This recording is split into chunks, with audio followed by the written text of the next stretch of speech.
Shane Gillis made his triumphant return to Saturday Night Live. Shane Gillis was fired from Saturday Night Live before he even got to start because some vaguely politically incorrect clip of him came out, and because he's a white guy and you're not allowed, he's relatively normal and you're not allowed to be any of those things anymore. So they booted him off the show, but then the show's not doing that well, and Shane Gillis has done very well, so they invited him back to host. Reminds me a lot of when they fired Norm Macdonald because he kept making politically incorrect jokes about how OJ was obviously guilty. So they fired him from Weekend Update. He leaves the show, and then they invite him back to guest host just a season later. And he pointed out, he said, yeah, that's kind of funny. Last season, I wasn't funny enough to even be a member of the show. And this season, I'm funny enough to host the show. So it either means one of two things. Either I've gotten a lot funnier, which I haven't, or the show blows. and it was clearly the latter. So Shane Gillis, he was a little nicer about it. Here is just a little snippet of his opening monologue. I'll tell you this. I don't know if you guys, if you can tell by looking at me, but I do have family members with Down syndrome. It almost got me. I dodged it, but it nicked me. No, I brought up Down syndrome. You can always tell who's never been around Down syndrome when you bring it up. Like if I tell people, if I'm like, yeah, I have family members with Down syndrome, people that have never been around it are always like, oh. like it's the end of the world. Like, oh, are they okay? Are they doing? It's like they're doing better than everybody I know. They're the only ones having a good time pretty consistently. They're not worried about the election. They're having a good time. This made me think of a strange phenomenon in politics. I'm not saying Shane Gillis is a conservative. He's probably a big lib. He's relatively normal. This is what even made me think of it. But take Shane Gillis out of it for a second. I thought that's a funny joke. Conservatives will sometimes make jokes about mentally retarded people. Conservatives will sometimes make jokes about the phenomenon of mental retardation. We might even use the word retard or retarded. And we will also celebrate mentally retarded people, and we will vigorously defend the right to life of mentally retarded people. We'll do all those things. The liberals will recoil at the mere utterance of the word retarded or retard. They will yell at you if you use the word. They will be shocked and appalled. They'll clutch their pearls. And simultaneously, they will openly advocate for the total extermination of all mentally retarded people in the womb because they are mentally retarded. Isn't that a little weird? It seems to me it is a more moral and justifiable thing to make jokes about mental retardation and to defend the right to life of mentally retarded people than it is to not use that naughty word that starts with an R and then openly call for the mass killing of anyone who might be even slightly mentally retarded, which is what the liberals do. In Iceland, when they now have a truly genocidal program if you are diagnosed with Down syndrome in the womb, which, by the way, is very, very often inaccurate. A lot of those in the womb diagnoses, oh, there's going to be a problem with your baby, better kill it. Most of those turn out to be false. Though we actually don't know the outcomes because very often parents will just kill their babies on the bad advice of their doctors. But I remember a few years ago, Iceland announced, we've eradicated Down syndrome from our country. Say, oh, wow, they cured Down syndrome? You realize, wait a second. No, there's no cure for Down syndrome. Oh, you're just killing all of them. You're killing all the Down syndrome people. Okay. I wouldn't brag about that. That seems, I wouldn't do it. And if you're going to do it, I definitely wouldn't tell people you do it because it's very, very evil. But they probably don't use the word retarded. They would never make a joke about Down syndrome like Shane Gillis did. You know, they would never. They would just murder all of them. Like, that seems kind of wrong. I would be willing to bet a small amount of money that Media Matters breaks out this clip today because I said the word retarded. You're right. I will say the word retarded. And I might even, if I were hosting SNL, I might even make a joke about mental retardation. But you know what I wouldn't do? I wouldn't kill retarded people. In fact, I would celebrate them. Because to Shane Gillis's point, specifically people with Down syndrome are just consistently self-reporting very high levels of happiness. So his joke there, they say, how's your cousin who has Down syndrome doing? I don't know, better than all of you. That's real. That's true. That's why that joke is funny. It's because it's true. The libs, though, they won't laugh at that. They won't laugh, and then they'll try to exterminate a whole group of people. That's not very funny either. I agree.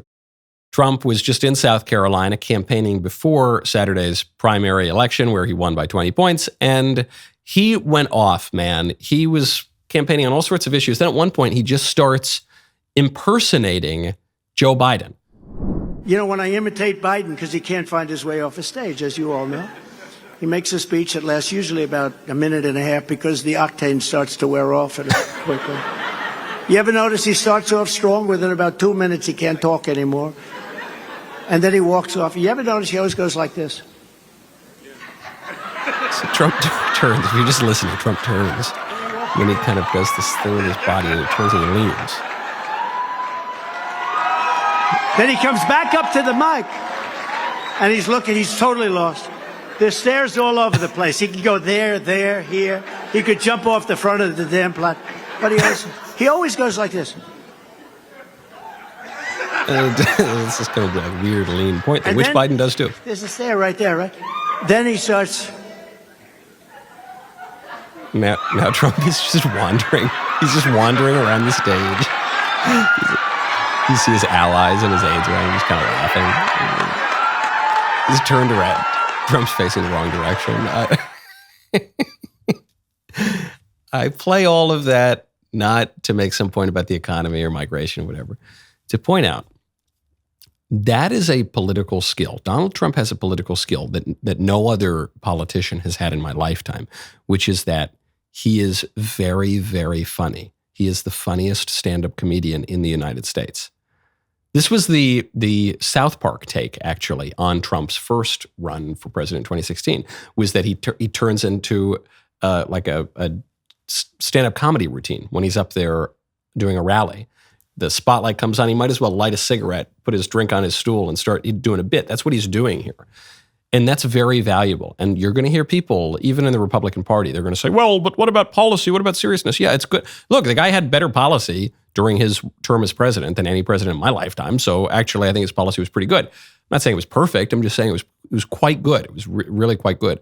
But beyond that, this is a political skill, and this allows you to connect to people, which in a democracy is the most important thing you can do politically. He can do it better than anyone I know and have seen in my lifetime. Don't underestimate that. Because what he's showing here, too, is that he's energetic and quick on his feet. These are the two things Biden is not. And that fact about Biden is the actual object of the comedy routine that he's doing. And then he doesn't just reserve the comedy for Biden. He goes out and he right when he takes the stage, he starts doing a bit on white voters and black voters. These lights are so bright in my eyes that I can't see too many people out there.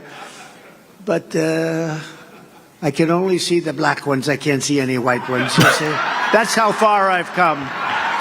That's how far I've come. That's a long way, isn't it? These lights.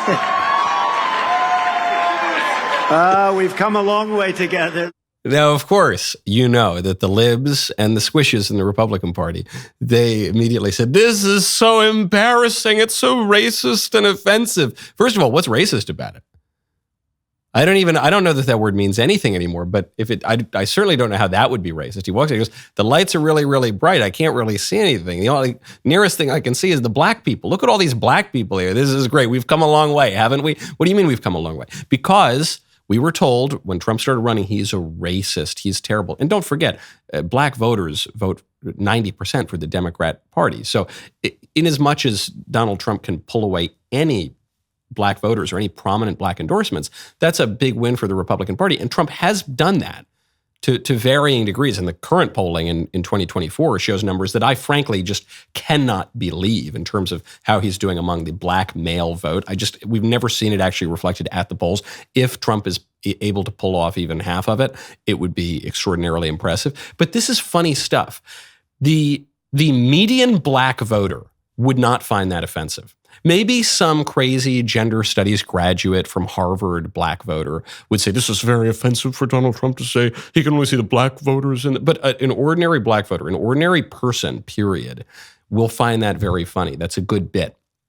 And it gets to something that Antonio Gramsci, the Italian communist and very successful left-wing political theorist and organizer, he pointed out, which is you win when you have the common sense. And you lose when you don't have the common sense. And what leftist radicals, what he was lamenting at the time was leftist radicals had lost the common sense. So ordinary people didn't care for the leftists' theories of revolution. They didn't want to give up their way of life. They didn't want to give up their families and their communities. And the leftists were frustrated by that. And so the left, paying attention to Antonio Gramsci, tried to gather the common sense. And it's in many ways, the election is going to come down to who can seem less weird, less extreme, less fringy, and who can seem more normal. Joe Biden's whole campaign in 2020 was, I'm the normal guy. I'm a return to normalcy. Well, it doesn't seem very normal under Biden, and Biden can't say his own name anymore. So Donald Trump has a real opportunity if he can capitalize on his political gifts and seem just like an ordinary, normal guy. Man, what a great clip that was, huh? Now, hold up, ring that bell, subscribe to the Michael Knowles YouTube channel. We'll see you next time.